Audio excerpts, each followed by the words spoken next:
ইসরায়েলের উত্তরাঞ্চলের আকাশে ব্যালিস্টিক ক্ষেপণাস্ত্র হামলা চালিয়েছে ইয়েমেনের হুথি বিদ্রোহীরা। বুধবার ২৩ এপ্রিল ভোরে এই হামলা হয় বলে জানিয়েছে সংবাদ মাধ্যম আল জাজিরা।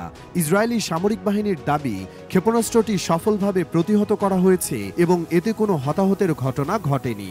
স্থানীয় সময় ভোর ৪টার কিছু পর ইসরায়েলের হাইফা, ক্রায়ুট এবং গালিলি সাগরের পশ্চিমে অবস্থিত এলাকাগুলোতে ক্ষেপণাস্ত্র সতর্কতা সংকেত বাজানো হয়। সেনাবাহিনীর পক্ষ থেকে জানানো হয়, ইয়েমেন থেকে উত্তর ইসরায়েলের দিকে ছোড়া ব্যালিস্টিক ক্ষেপণাস্ত্র আকাশেই ধ্বংস করা হয়েছে।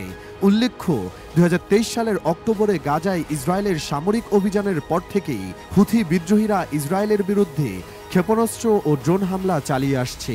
গোষ্ঠীটি জানিয়েছে, তারা ফিলিস্তিনিদের প্রতি সংহতি জানিয়ে এসব হামলা করেছে। হুথিরা ইয়েমেনের একটি বিশাল অংশ নিয়ন্ত্রণ করে এবং ইসরায়েল এর আগে সানাসহ বিভিন্ন হুথি নিয়ন্ত্রিত অঞ্চলে পাল্টা হামলা চালিয়েছে। তবে সাম্প্রতিক এই ক্ষেপণাস্ত্র হামলার দায় এখনও আনুষ্ঠানিকভাবে স্বীকার করেনি হুথিরা। এদিকে হুথিদের দাবি অনুযায়ী মার্কিন বাহিনীর বিমান হামলা অব্যাহত রয়েছে।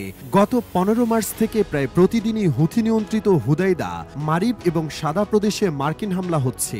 বুধবারের হামলায় মারিবে টেলিযোগাযোগ সরঞ্জামে আঘাত এনেছে, যেটি এর আগেও মার্কিন বাহিনীর লক্ষ্যবস্তু ছিল।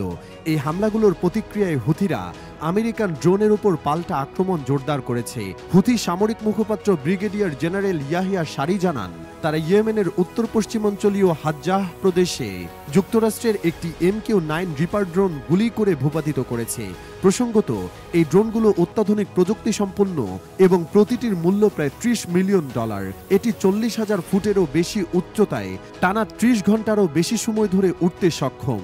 হুথিদের দাবি অনুযায়ী গত এক দশকে তারা মোট ২৬টি MQ-9 রিপার ড্রোন ভূপাতিত করেছে। মার্কিন সেনাবাহিনী এই ড্রোন ধ্বংসের ঘটনা স্বীকার করলেও এ নিয়ে বিস্তারিত মন্তব্য করতে অস্বীকৃতি জানিয়েছে।